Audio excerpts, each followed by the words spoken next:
So the top path is the strict rules path. We'll call it that, and that causes that's low self-esteem. So the way we treat low self-esteem is through cognitive behavioral therapy or dialectical behavior therapy, DBT or CBT.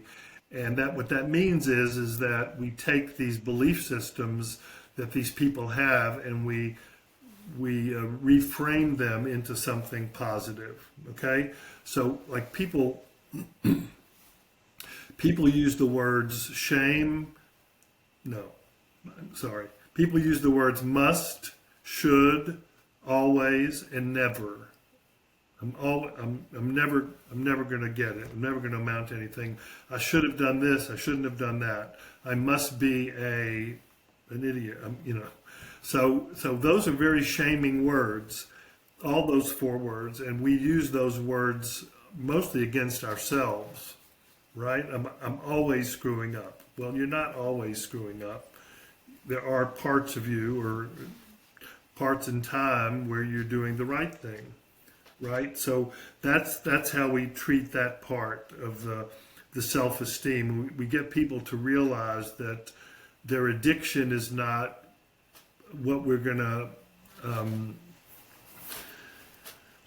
not what their addiction is not what we're going to define them by, because there's other parts of them that that are good parts, right? That's why I call the addiction the wild and crazy part, but they have a different part. They have a parent part, they have a manager part, they have a judge part.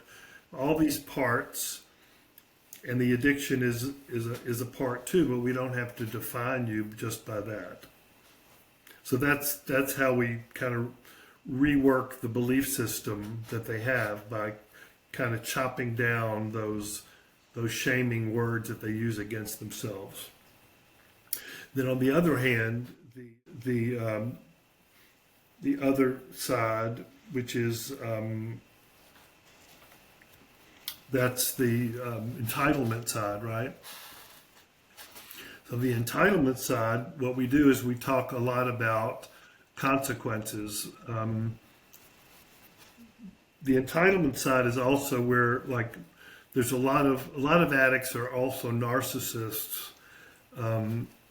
It's my way or the highway, and I deserve to do this, and I'm going to get my way, and things like that. So the way to treat that is through talking about consequences. Okay, you're right. It's your way or the highway, but what are the consequences of your actions? You're entitled. You had a bad day. You're entitled to act out, but now you've made your wife mad. And she's saying to herself, like, well, what's wrong with me? Why does he have to look at those images or be with somebody else when he has me? There must be something wrong with me.